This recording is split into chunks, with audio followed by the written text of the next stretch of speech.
Kit Kat is one of the most popular chocolate bars in the world. We consume billions of them every year.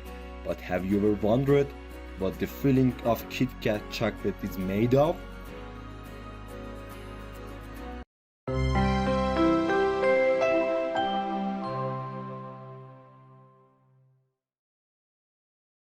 We visited one of the world's largest chocolate manufacturers to find out how over 7 million bars are made each day. Kit Kat has been a classic favorite among both kids and adults since the 1930s. It was introduced to the market in 1935 during the golden chocolate era. It consists of 3 layers of wafer and 2 layers of filling wrapped in chocolate, a delightful combination of crispy wafer in a smooth milk chocolate. In the 1930s, chocolate prices dropped enough to become affordable for 19% of the population. The situation ignited the chocolate war among producers like Mars and Cadbury. The chocolate bar brand was acquired by Nestle in 1988 in the UK. One of the Nestle's factories in York, which is responsible for producing over 7 million chocolate bars per day. In UK alone, 1 billion bars are consumed each year, averaging around 1,900 chocolate bars consumed every minute. The factory is strategically organized in a way that all steps of the supply chain are located close to each other, except for cocoa trees and their harvesting. These factories receive large tons of cocoa and process the beans.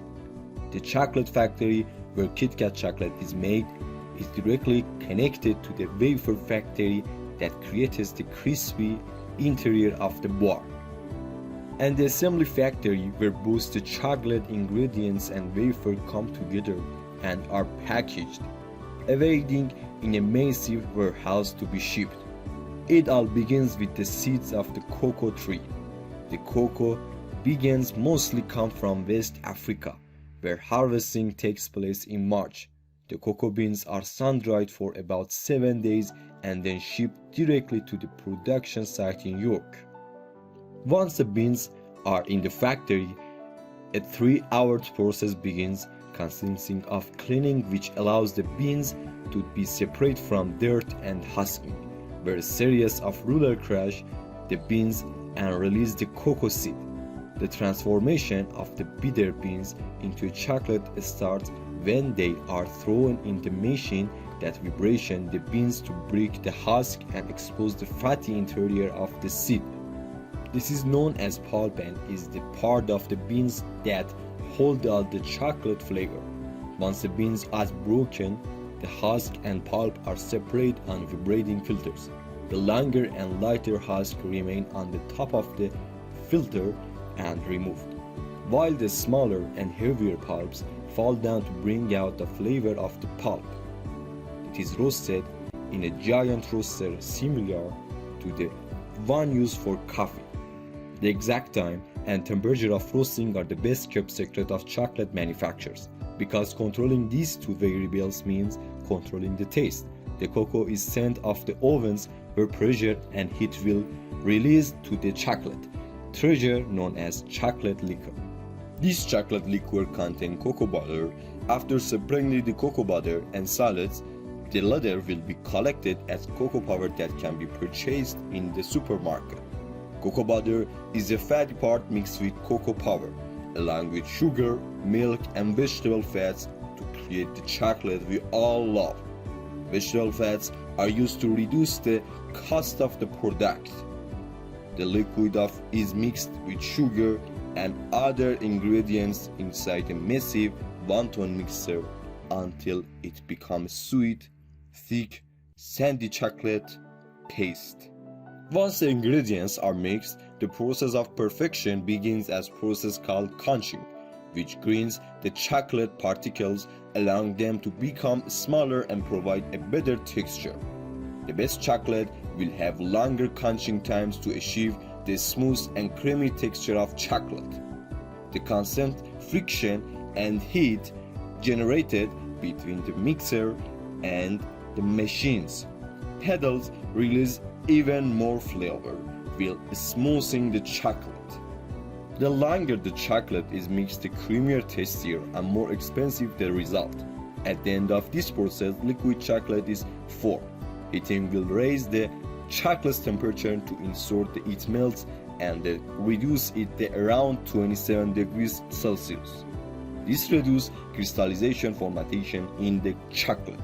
Basically, crystallization is what you see in chocolate with a gray or dull layer, which makes the chocolate appealing to consumers. And now we have the chocolate ready for KitKat bars. Next, the focus shifts to the production of the wafer layers. Flour is mixed with wafer to create a dough that is then transferred to molds where the dough takes the shape of large wafer sheets. It is transferred to large oven at the temperature of 150 degrees, where the wafer is baked. Immediately after it cools down, it gets a layer of the filling for the wafer in between. This is done by converting one layer of wafer with the filling and placing it on top of another wafer. Finally, a layer of wafer covered without filling is added, like making a 3-layer sandwich. And now the secret of the filling is about to be revealed, to resemble a long and slim bar.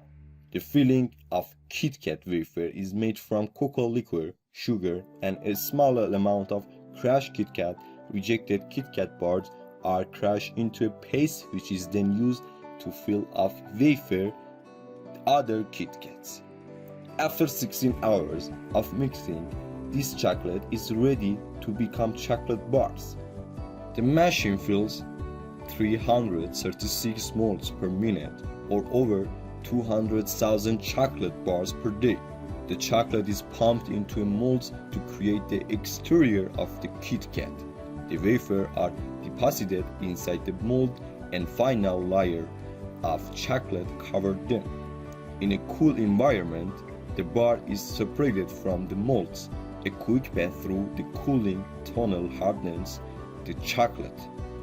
Once the bars are produced, quality controllers remove bars with any defects such as bubbles or cracks. They crush them and mix them with chocolate to create the filling.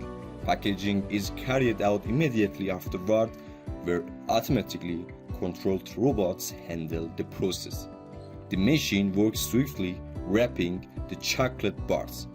A decorative wrapper is placed and then the bars are all ready to melt in your mouth. This was how KitKat was made. I hope you enjoy it, and for more enjoyment, subscribe to the channel and comment on what the next video will be. I love you so much, guys.